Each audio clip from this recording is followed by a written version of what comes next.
Welcome back. Hour number 2, Pro Wrestling Experience here on ChicagoLatedSportsRadio.com, the fastest rising pro wrestling talk show in the world. We're live every Wednesdays, 10 a.m. to 1 p.m. on ChicagoLatedSportsRadio.com, and we're on WLGK Logic Radio every Saturdays at 5 p.m. Eastern. It's been a while since we've done an interview, but we've been so fortunate to talk to a lot of cool people in the wrestling business over the past 2 years, and got one of my other favorite wrestlers. I feel he's underrated in my opinion, but we got former TNA Wrestler Gunner on the show. What's up, man? Doing great, man. How are you guys today? Doing pretty good. Where are you at right now? Where are you calling us from? North Carolina. I'm sitting in my office in my house and about to go, kill some deadlifts in a little bit. So I'm just chilling out at home for the next few days. Nice. So what have you been up to since you decided to part ways with TNA? Just really getting my ducks in a row, man, to see what's next for Gunner and for the Chad Lell, and just doing a lot of independent appearances as well, man. I did a few in Kentucky last weekend, and then coming this weekend I have 3 shows in Georgia. So I'm just keeping busy. I'm booked all the way up through September and already have shows in October, November, December as well. And if people are interested in booking you for shows, where can they find you? Yeah, I give my email out definitely on Twitter a lot, but my email is shatter, like you're shattering glass, 6682 at Gmail.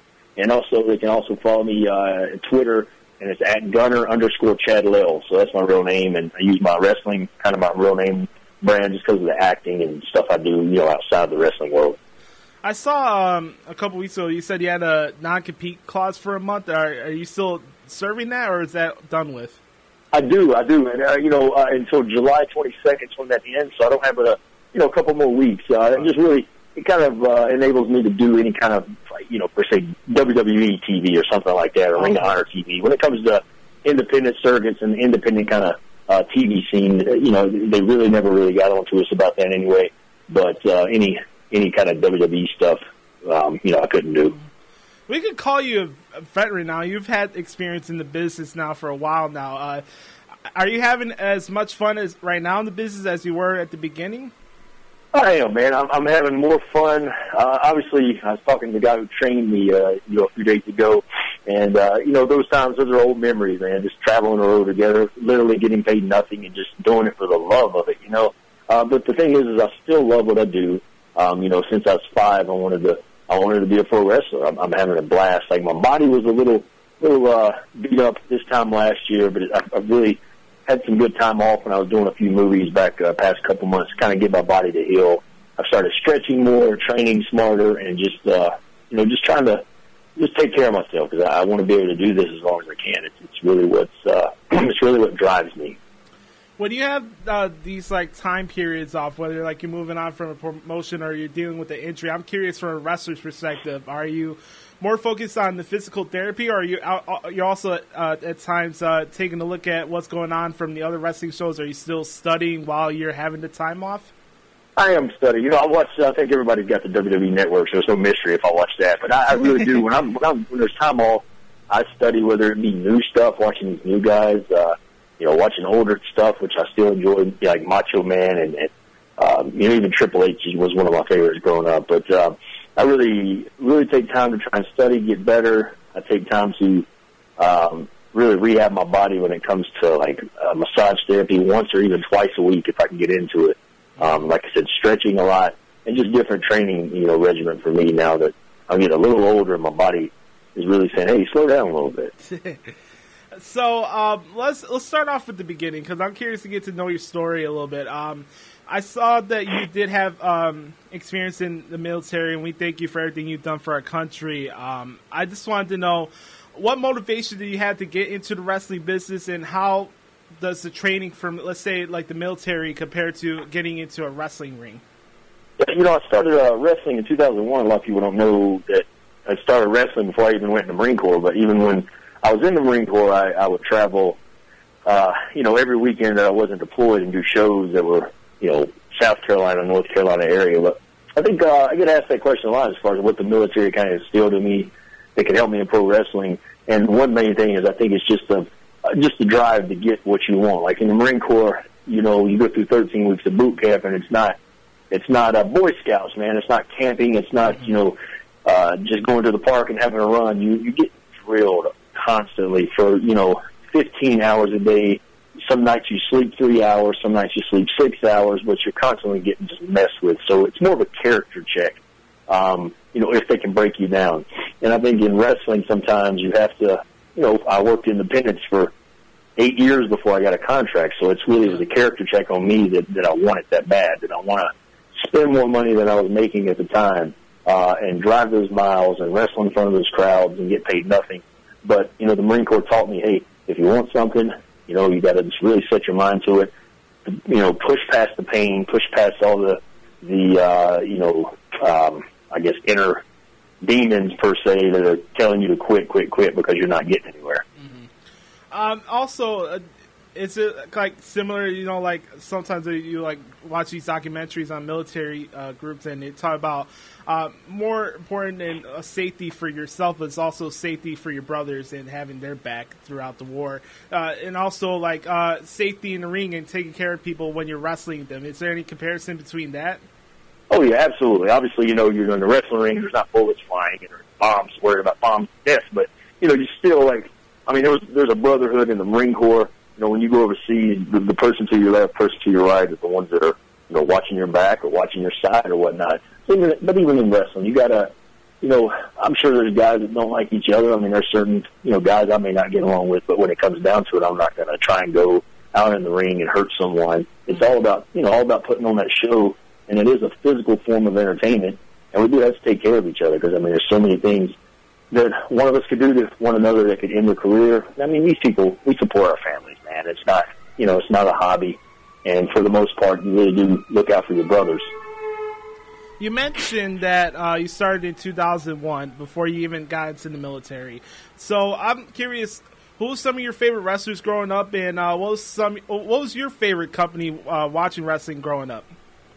My favorite growing up wrestle-wise, I can name 1,000, but Triple H is still one of my favorites to watch. It was when I was growing up. Back in the 80s, it would have been like, 80s and 90s, it would have been Macho Man. Steve Austin, of course. And, you get down and dirty.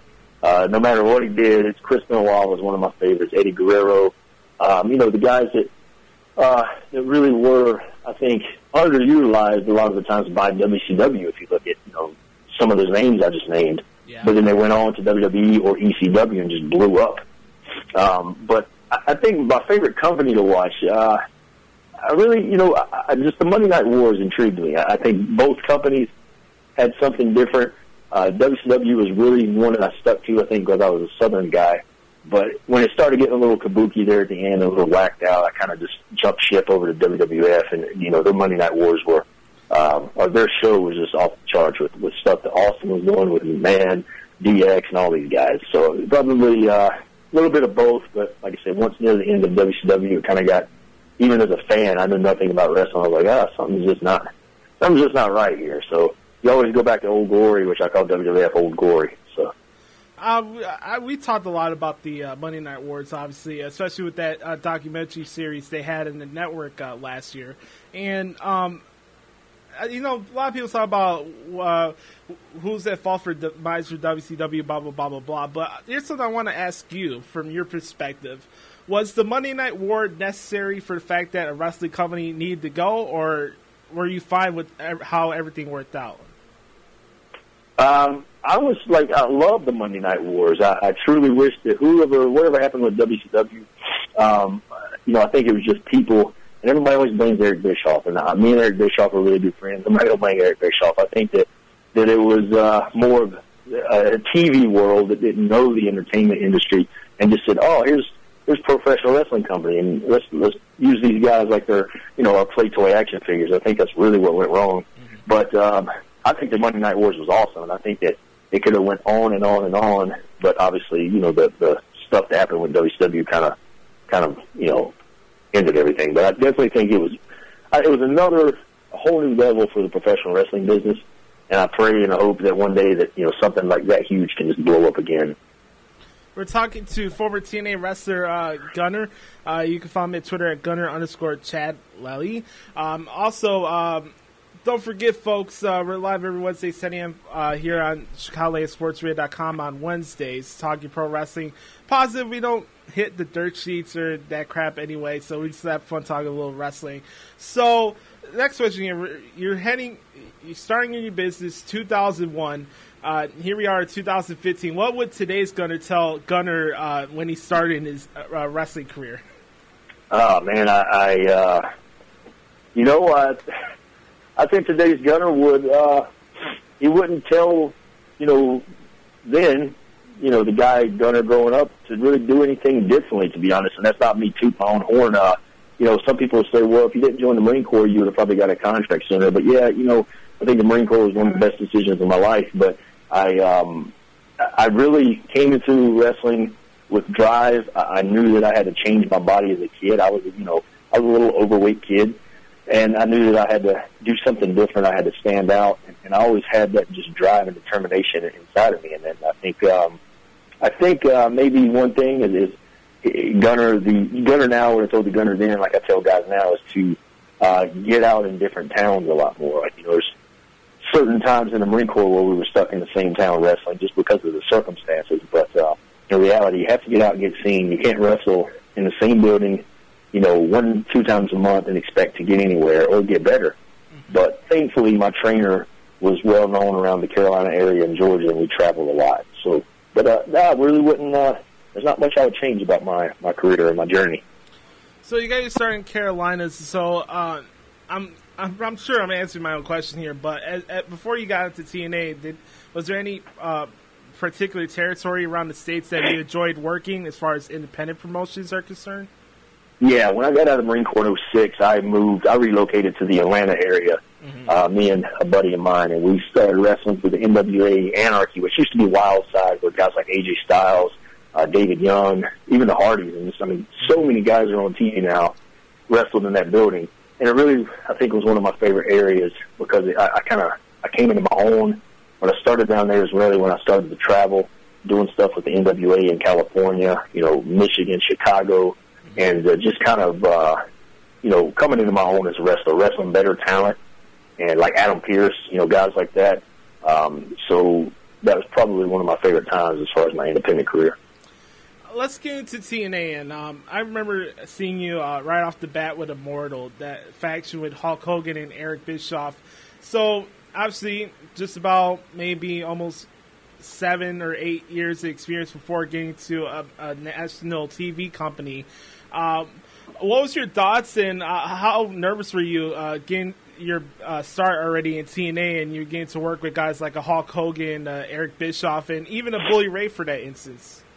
It was nerve-wracking. I mean, I'm not going to lie. I was younger, and, I knew about the TV. I knew how to work the hard cam and stuff like that. But when you're standing in a ring with, like, a caliber of guys like that who's been around, especially Hogan, man, I mean, all you're thinking is, oh, my God, don't mess up or don't make the wrong move.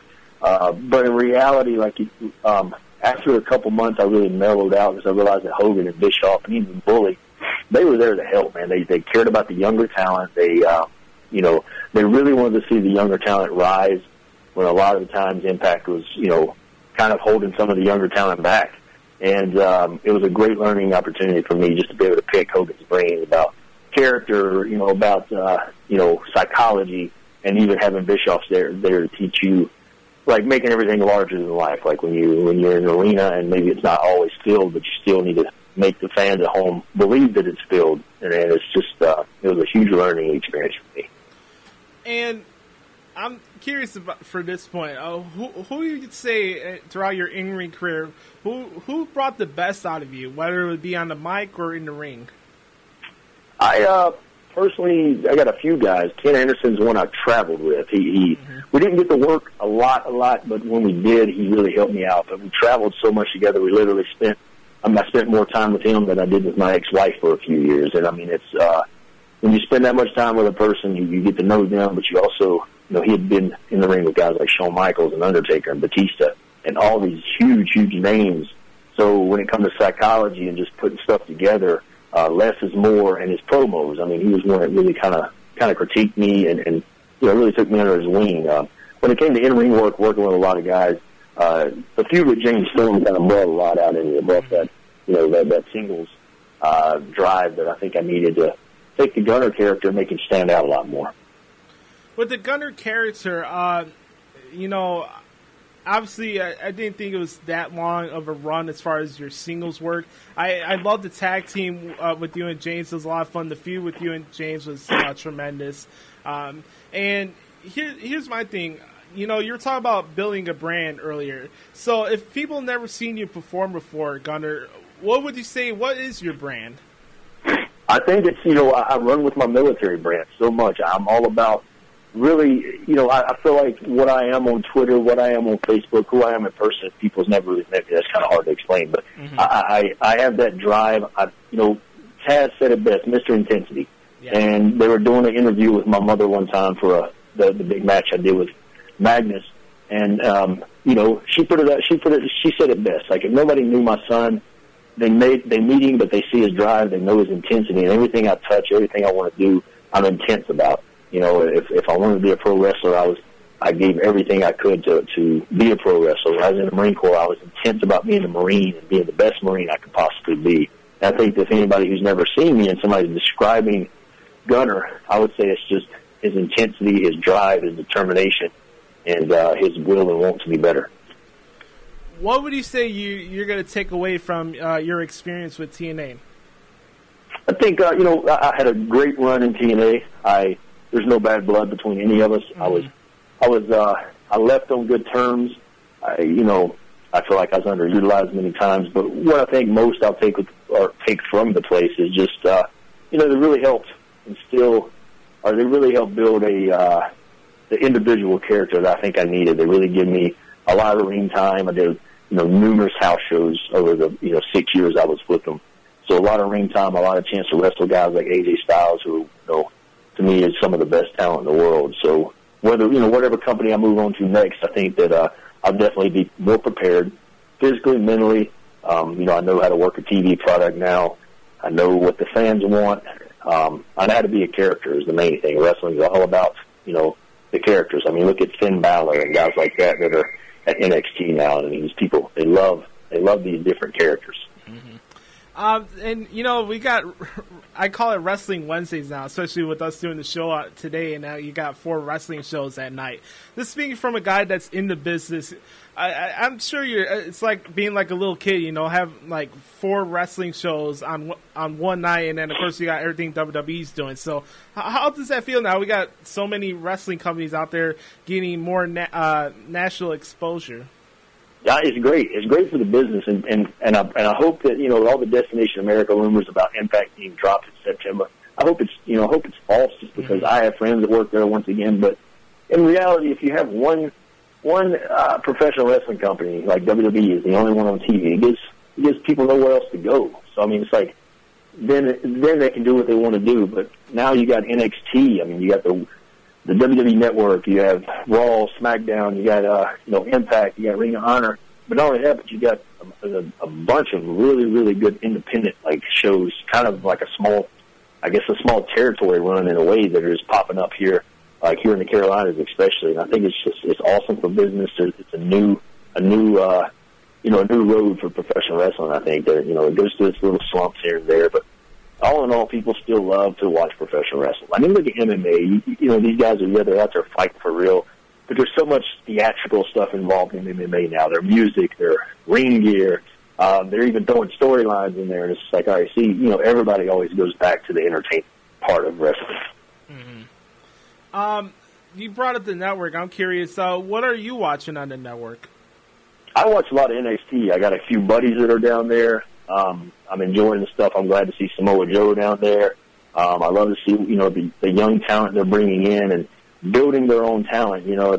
My biggest thing with Impact when I left was I felt like I was underutilized. I felt like they weren't taking enough of the younger talent guys and, building the company around those guys. But I enjoy watching NXT. I don't really watch a lot of wrestling on TV, but I will put on the network and watch their shows. I'm looking forward to seeing the Owens and Finn Balor match from Tokyo. I haven't watched it yet, but nice. That's really what I dabble into, just because I think I have easy access, with the point of a finger to jump back to the 80s and 90s and watch old stuff as well. Is there anybody out there that you haven't had a chance to work with yet? Yeah, you know, I was killing the work Kurt Angle in TNA, and we never got to do it. You know, man, that's a big question because there's so many guys. Even, you know, I'm hoping my ultimate dream is still to make it WWE, and I mean, there's so many guys in that company that I'd love to work with. You know, Randy Orton, and even some of the NXT guys down there that are just, you know, really showing their stuff down there. But Randy Orton, guys like that are definitely on the top of my list. Let's talk a little bit about sports. You said you're down from Carolina, but what's some of your favorite sports growing up, and who's some of your favorite teams? I really, you know, it's weird. It's not being cliche by no means. I watched a little football with my dad, and I'm a Dallas Cowboys fan, so nobody hold that against me, please. It's all good. But obviously, you know, I watched baseball too. Me and my grandmother, she was a huge Atlanta Braves fan, so I would sit with her and watch games every day. And it's just me and my dad grew up watching wrestling all the time. We'd watch, you know, the Monday Night Wars a lot. But when it came to stuff, I didn't play sports in high school. I started working at 14 because I wanted to, you know, have my own car and pay my own bills. And really, my only dream was to be a pro wrestler. But me and Dad used to play golf a lot as a kid, and you know, it's just things we got in: throwing the baseball, throwing the football, and you know, obviously, people I hate NASCAR with a passion, and I'm from Carolina, so people are like, "How do you hate NASCAR?" I can't stand it, but my dad used to take me to those live, which was really, really cool. Totally different than watching a car go in a circle on TV, but. You know, when it came to any sports like that, that's really the main thing that I got into. You think the Cowboys will be fine without DeMarco Murray? Man, it makes me so mad because my buddy bought me a jersey last season, the DeMarco Murray jersey, and then he ends up leaving. You know, I hope so. I feel like they had a really good season last year. But man, that was a key player. That's, to me, it's like that was a key player that they should have kept. And all it is, Jerry Jones as his boy, and it's Tony Romo, and I hope they'll do better. The key player. Sounds good, man. Gunner, I really appreciate this, man. You're a really cool guy. I'm glad you decided to take some time out of your day to come on the show. I'm really looking forward to what you got next. Follow Gunner at Twitter at Gunner_Chad Louis. And Gunner, thanks for coming on. I'd love to do this again. Yeah, no worries, man. Thank you guys for your time, and I appreciate it. Talk to you later. Yes, sir. Indeed. Take care. Sure.